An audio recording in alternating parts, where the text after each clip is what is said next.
Hello students, goodwill classes में आपका बहुत बहुत स्वागत है। अब हम करेंगे अपना क्लास 11th का चैप्टर नंबर 5 जिसका नाम है आंकड़ों का प्रस्तुतिकरण। ये देखिए, जब मैंने चैप्टर नंबर 1 कराया था तो उसमें मैंने बताया था कि 5 स्टेजेस होती हैं और मैंने ये भी बताया था कि जो 5 स्टेजेस होती हैं, 5 जो अवस्थाएं होती हैं, उन्हीं के बेस पर ही पूरी बुक रेडी की गई आपकी स्टैटिस्टिक्स की, जिसमें सबसे पहली जो स्टेज थी वो थी कलेक्शन ऑफ डाटा, यानी कि आंकड़ों का संकलन। और आंकड़ों का जो संकलन है वो कैसे कैसे किया जाता है, मेथड्स होते थे उसके, जनगणना विधि, प्रतिदर्श विधि, जिसे हम कंप्लीट कर चुके हैं। सेकंड स्टेज थी आंकड़ों का व्यवस्थीकरण, वो हमने लास्ट चैप्टर में कवर किया है। आपको वो वीडियो 3 जो चैप्टर है वो 3 वीडियोस में मिला है, अगर आपने देखा होगा। अब ये नेक्स्ट थर्ड स्टेज आती थी कि जब आंकड़ों का व्यवस्थीकरण कर लिया जाता है तो उसके बाद आंकड़ों को प्रस्तुत किया जाता है। अब कैसे प्रस्तुत करते हैं उसको हम सारणी में या सारणियन में हम क्या करते हैं, टेबल में, मतलब एक टेबल बना के, और जो वो हमारे आंकड़े होते हैं, जो डाटा होता है, उसको प्रस्तुत किया जाता है, प्रेजेंट किया जाता है।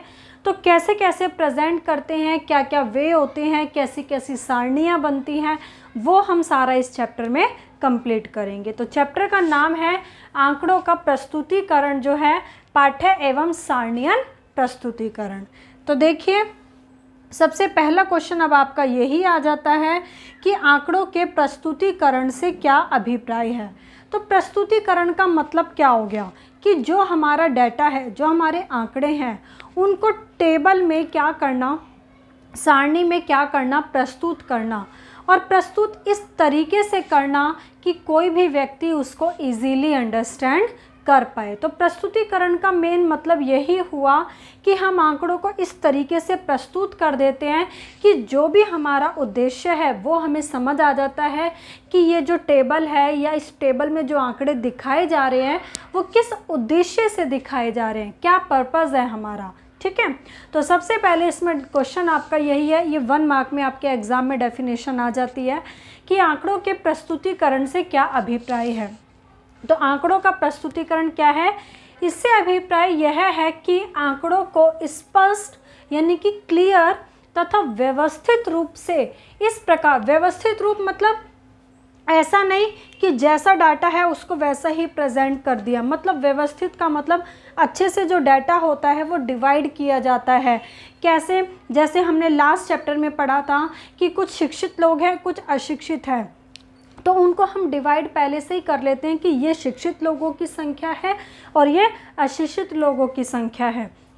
तो आंकड़ों को स्पष्ट और व्यवस्थित रूप से इस प्रकार से प्रस्तुत किया जाए कि उन्हें सभी व्यक्ति सरलतापूर्वक समझ सकें और उनसे उचित परिणाम निकाल सके। तो प्रस्तुतिकरण का मेन हमारा मतलब यही होता है कि जो हमारे आंकड़े होते हैं, जो डाटा होता है, उसको इस तरीके से प्रस्तुत किया जाए कि कोई भी पर्सन वो जो डाटा है, जो आंकड़े हैं, उनको इजीली अंडरस्टैंड कर सके और उससे अगर हमें कोई भी कंक्लूज़न निकालना है तो कोई भी कंक्लूज़न हम इजीली निकाल सके। ठीक है, नेक्स्ट क्वेश्चन आता है क्वेश्चन नंबर 2, सारणी किसे कहते हैं। देखिए, 2 चीज़ होती हैं, एक होती है सारणी और एक होती है सारणियन। सारणी और सारणियन में क्या डिफरेंस होता है, पहले मैं आपको वो बताती हूँ। तो देखिए, सारणी और सारणियन में क्या डिफरेंस होता है, मेनली जब हम सिर्फ यानी कि पंक्ति या जो कॉलम्स वगैरह होते हैं, जब वो ड्रॉ कर लेते हैं तो वो होती है हमारी सारणी। और उस टेबल के अंदर, सारणी के अंदर जब हम क्या कर देते हैं, आंकड़ों को प्रस्तुत कर देते हैं, तो वो क्या बन जाती है, सारणियन बन जाती है। तो यही डिफरेंस होता है कि सारणी किसे कहते हैं। सारणी का मतलब एक सांख्यिकी सारणी, मतलब उसमें संख्या से रिलेटेड जो भी हमारे आंकड़े हैं, जो सारणी है वो आंकड़ों का स्तंभों यानी कि जो कॉलम होते हैं तथा पंक्ति यानी कि जो रो होती हैं, उनके रूप में व्यवस्थित संगठन है। जब मतलब हम कॉलम्स और रो यानी कि स्तंभ और पंक्तियां जब हम ड्रॉ कर देते हैं, एक पूरा ढांचा बना देते हैं कि हमें यहाँ इस तरीके से आंकड़ों को लिखना है, लिखने से पहले का जो प्रारूप है वो क्या कहलाता है?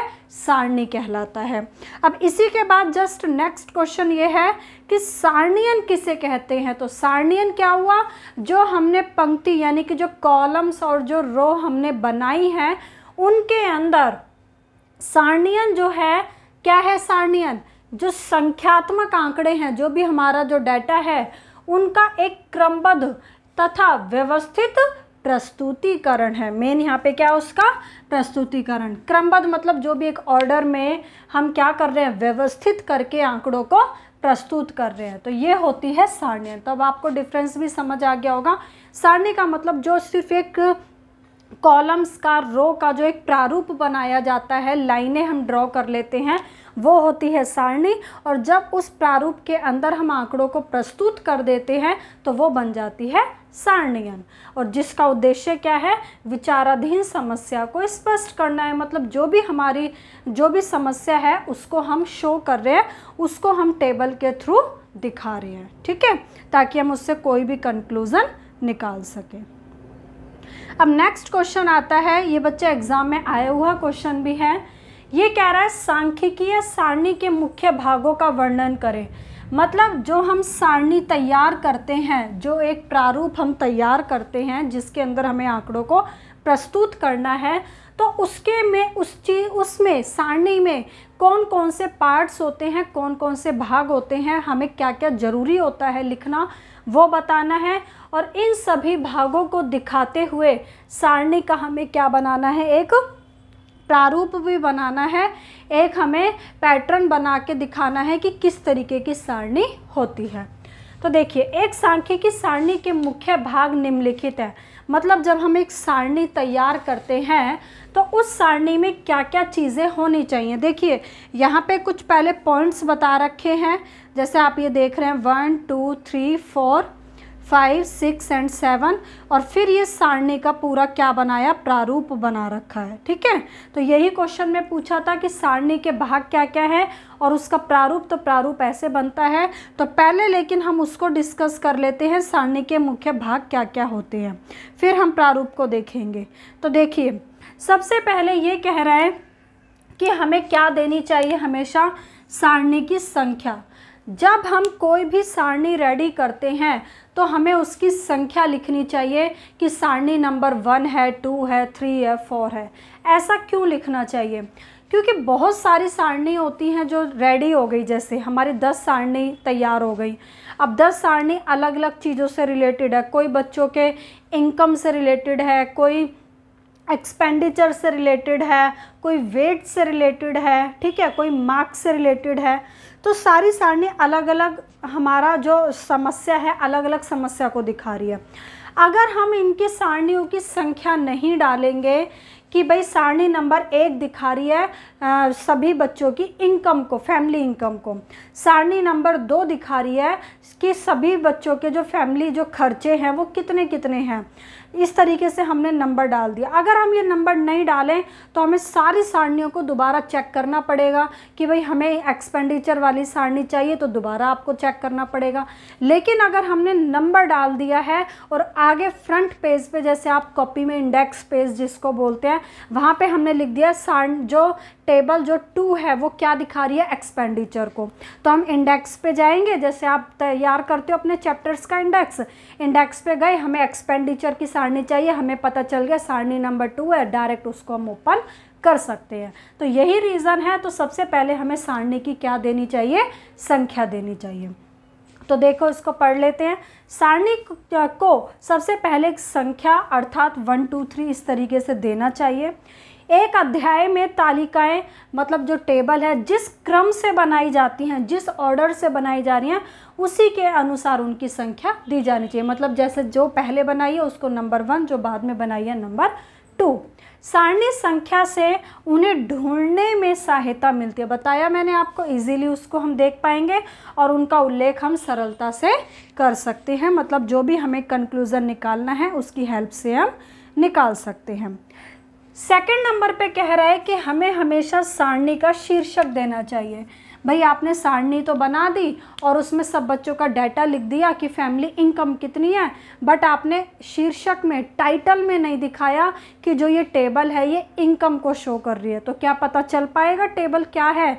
नहीं। आप बुक में देखते हैं कितनी आपकी बुक्स में टेबलें बनाई हुई होती हैं और हर बुक टेबल के ऊपर टाइटल लिखा होता है, जिससे हमें पता चलता है कि इस टेबल में क्या दिखाया जा रहा है। तो इसलिए हमें हमेशा सारणी की क्या देनी चाहिए? शीर्षक देना चाहिए, ताकि हमें पता चल सके। अब आप चैप्टर पढ़ते हो, चैप्टर के हर ऊपर उसका नेम होता है, टाइटल होता है, शीर्षक होता है, तभी तो पता चलता है कि ये चैप्टर हमारा किस चीज़ से रिलेटेड है। भाई इस चैप्टर में पहले एक टाइटल दे दिया कि आंकड़ों का प्रस्तुतिकरण, तो हमें पता चल रहा है कि ये जो चैप्टर है ये प्रस्तुतिकरण से रिलेटेड है, ये चैप्टर मीन है, ये चैप्टर मीडियन है। तो हर किसी का हमेशा क्या होता है? एक शीर्षक होता है। और शीर्षक आपको पता होगा हमेशा जो टाइटल होता है वो छोटा होता है, पूरी बहुत बड़ी लाइन का नहीं होता, 2-3 लाइनों का टाइटल नहीं होता, कुछ शब्दों का होता है जिसमें मेन शब्द लिए जाते हैं, छोटा होता है हमेशा टाइटल, ठीक है। और इजी होता है, अपने आप में ही ऐसा टाइटल होता है जिसको पढ़ते ही समझ आ जाता है कि ये चीज़ किस चीज़ से रिलेटेड है। तो प्रत्येक सारणी में संख्या के बाद क्या होगा? सबसे ऊपर उसका शीर्षक दिया जाना चाहिए। अभी हम देखेंगे कि कैसे बनाते हैं प्रारूप, वो नीचे देखेंगे। शीर्षक हमेशा कैसा होता है? मोटे अक्षरों में हाईलाइट। आपने देखा होगा जब चैप्टर का नेम होता है तो ऊपर वो बड़े बड़े अक्षरों में, मोटे अक्षर में लिखा होता है हाईलाइट, ताकि तुरंत ही हमारा ध्यान उस पर आकर्षित हो सके। शीर्षक हमेशा सरल होता है, स्पष्ट, अपने आप में ही एक क्लियर होता है, उससे पता चलता है किस चीज़ से रिलेटेड है, छोटा होता है। और एक अच्छा शीर्षक बता रखा है, छोटा भी होता है और अपने आप में पूरा, ये नहीं कि वो अधूरा होता है, अधूरी लाइन है, नहीं, वो अपने आप में पूरा ही कंप्लीट होता है, जिसको देख के पता चलता है कि किस चीज़ से रिलेटेड टेबल है। थर्ड नंबर पे बोल रहा है शीर्ष टिप्पणी। ये कह रहा है जैसे हमने मान के चलिए ऊपर सबसे मेन हेडिंग पे शीर्षक डाला, कई बार क्या हो रहा है कि उस शीर्षक को पढ़ के पता नहीं चल पा रहा है कि ये टेबल किस चीज़ से रिलेटेड है, तो उस पूरी टेबल के नीचे शीर्षक की हमें टिप्पणी देनी चाहिए कि जो ये शीर्षक है ये किस चीज़ से रिलेटेड है। ऐसा कब? जब शीर्षक से पूरी नॉलेज नहीं मिल पा रही है। तो यदि शीर्षक से पूरी सूचना प्रकट नहीं हो रही है तो उसके तुरंत नीचे शीर्ष की क्या दी जाती है? टिप्पणी दी जाती है, और उसमें वो एक्स्ट्रा सूचना दे दी जाती है जो शीर्षक में नहीं दे पाए हैं, जो हम शीर्षक में नहीं बता पाए हैं, वो एक्स्ट्रा चीज़ हम टिप्पणी में बता दी जाती है। ओके। नंबर 4 आता है पंक्ति शीर्षक। अब भैया हम जब पंक्तियां बनाते हैं इस तरीके से, ठीक है, तो उनके क्या देते हैं? हमेशा शीर्षक। जैसे मान के चलो आपको डिफरेंस बताना है जनगणना विधि और प्रतिदर्श विधि में, या आपको बताना है प्राथमिक आंकड़े और द्वितीयक आंकड़े में, तो आप यहाँ पर लिखेंगे पहले कि ये प्राथमिक आंकड़े हैं और यहाँ पे आप द्वितीयक आंकड़ों के बारे में बता रहे हो, ये लिखा जाएगा। जब तक ऐसे नहीं लिखा जाएगा कि ये प्राथमिक आंकड़े हैं और ये द्वितीयक, और इस तरीके से हम डिफरेंस कर रहे हैं दोनों में, तो अंतर समझ में नहीं आएगा। तो इसलिए हमेशा पंक्ति का क्या दिया जाता है? शीर्षक दिया जाता है। तो सारणी की पंक्तियों के शीर्षक को ही क्या बोलते हैं? सारणी की जो ये पंक्तियां हैं, जो रो हैं, लाइन, इनके शीर्षक को ही पंक्ति शीर्षक कहते हैं।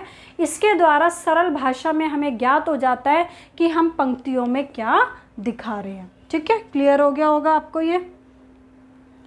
नेक्स्ट है उपशीर्षक। अब उपशीर्षक का मतलब ये हुआ, भाई जैसे सपोज करो हमने यहाँ पर ये डिफरेंस बता रहे हैं हम, ये है प्राथमिक आंकड़े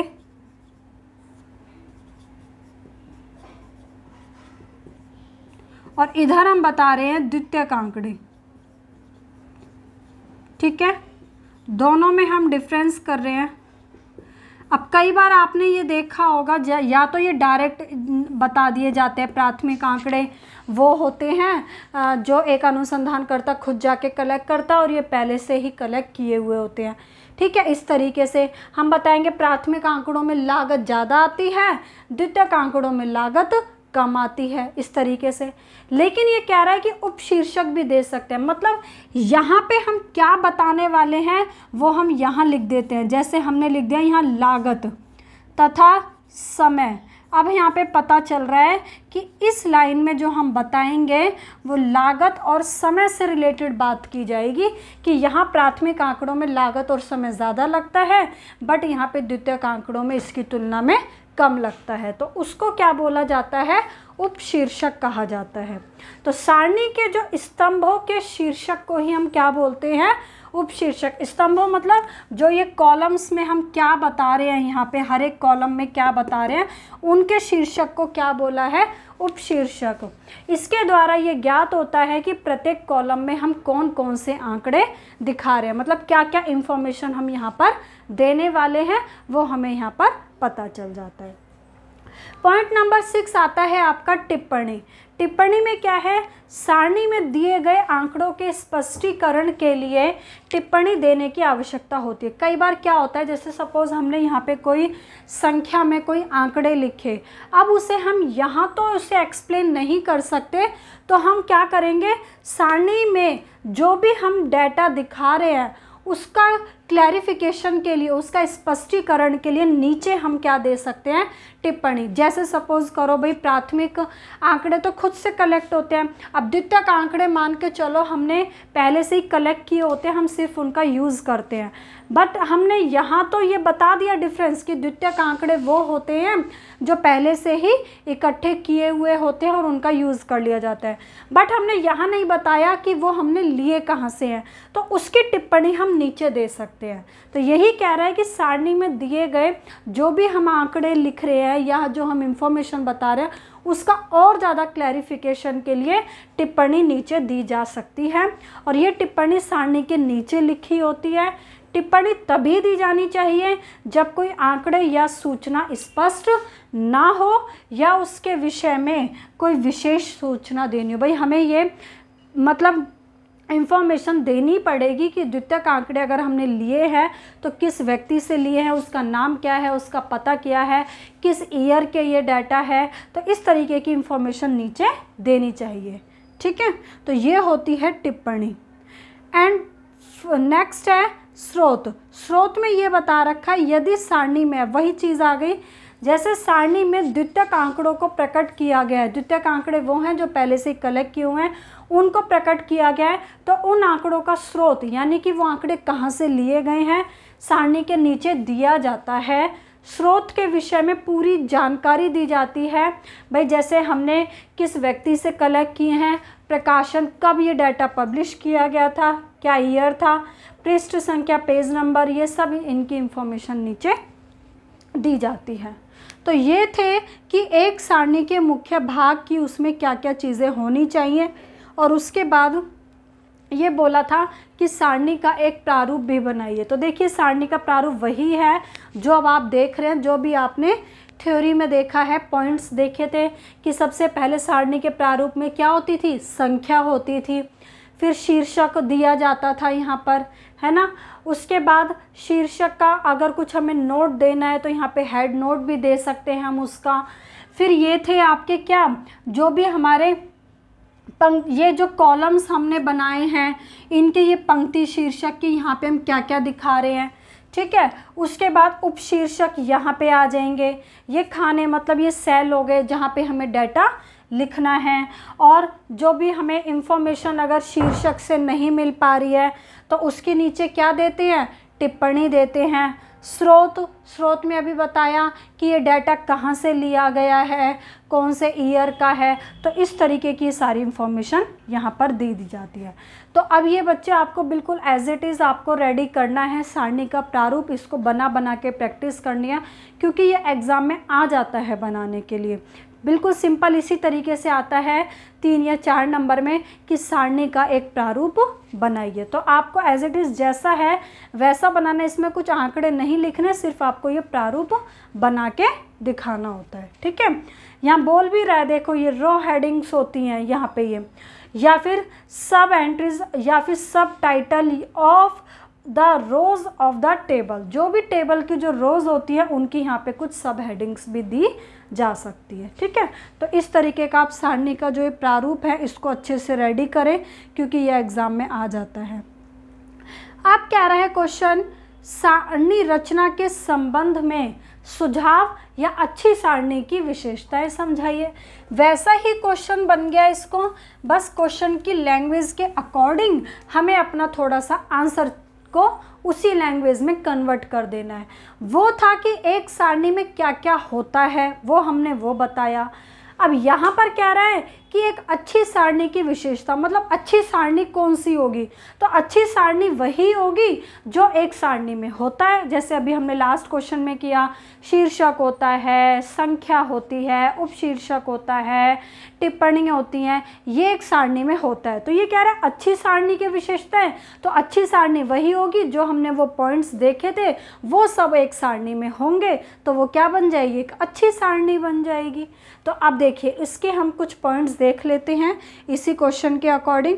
सबसे पहला ये कह रहा है अच्छी सारणी की विशेषताओं में कि जो शीर्षक होता है, जो हम टाइटल देते हैं, वो अध्ययन के अनुकूल होना चाहिए, उसके फेवर में होना चाहिए। जिस तरीके के हम आंकड़े दिखा रहे हैं वैसे ही टाइटल उससे रिलेटेड होना चाहिए।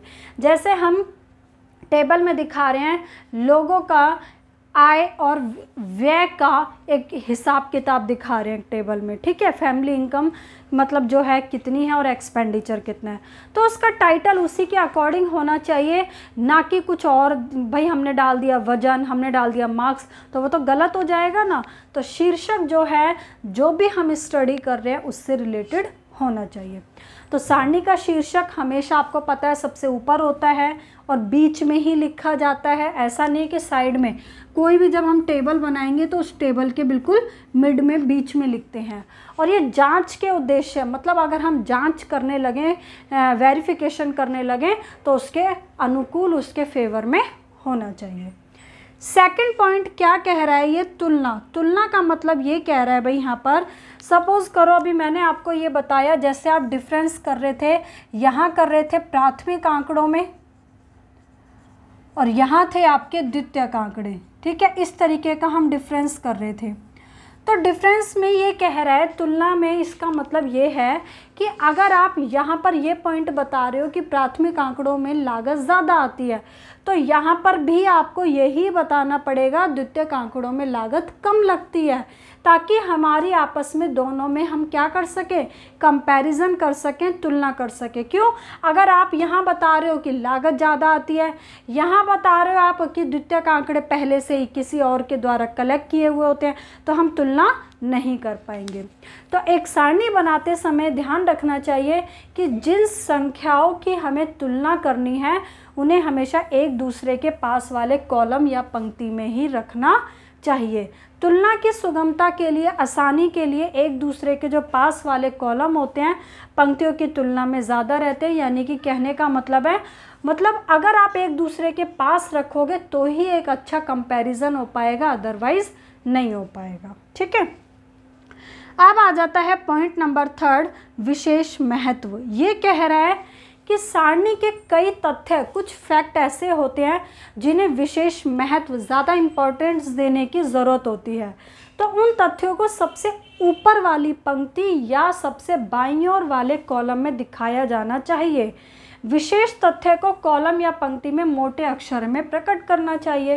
कहने का मतलब ये है कि जिस चीज़ को हमें ज़्यादा हाईलाइट करना है उसे या तो सबसे ऊपर वाली लाइन में दिखाओ पंक्ति में, या फिर उसको हमेशा लेफ्ट हैंड, जैसे अगर मान के चलो कई हम कॉलम 1 2 3 4 कॉलम बना रहे हैं, तो उसको सबसे बाईं ओर, सबसे बाईं ओर मतलब जो फर्स्ट कॉलम होगा उसमें दिखाओ या सबसे ऊपर दिखाओ। हमेशा किन्हें, जिनको हमें, जिन आंकड़ों को हमें ज़्यादा महत्व देना है। ठीक है, फोर्थ पॉइंट ये कह रहा है आदर्श आकार। ये कह रहा है कि जो सारणी हम बनाते हैं उसका एक आदर्श आकार होना चाहिए। आदर्श आकार का मतलब ऐसा है कि जितना भी हमारा डेटा है, जितना भी हमारे आंकड़े हैं, वो सारे आंकड़े उस सारणी के अंदर आ जाने चाहिए। कोई भी इंफॉर्मेशन सारणी के बाहर नहीं रहनी चाहिए।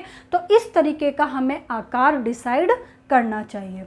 तो सारणी एक आदर्श आकार की होनी चाहिए। सारणी का आदर्श आकार तय करने से पहले उसका एक रफ ड्राफ्ट बना लेना चाहिए, मतलब फटाफट से, कि क्या ये सारे आंकड़े इसमें आ जाएंगे या नहीं।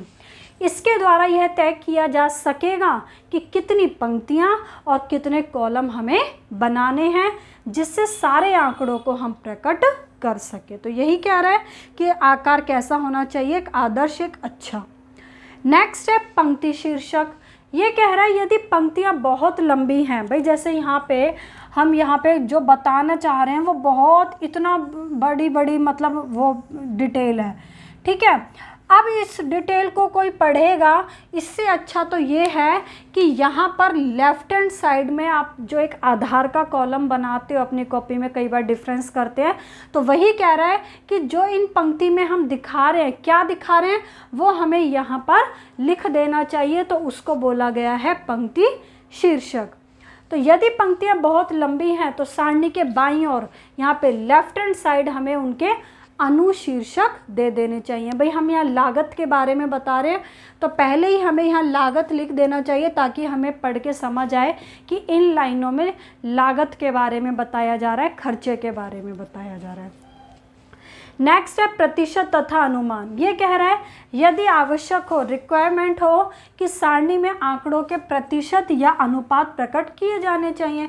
भाई हमें लग रहा है जैसे हम सब बच्चों के मार्क्स की वो टेबल बना रहे हैं, तो एक तो हमने मार्क्स शो कर दिया, अगर ज़रूरत है तो हर बच्चे के हमें परसेंटेज को भी निकाल के शो करना चाहिए, ठीक है।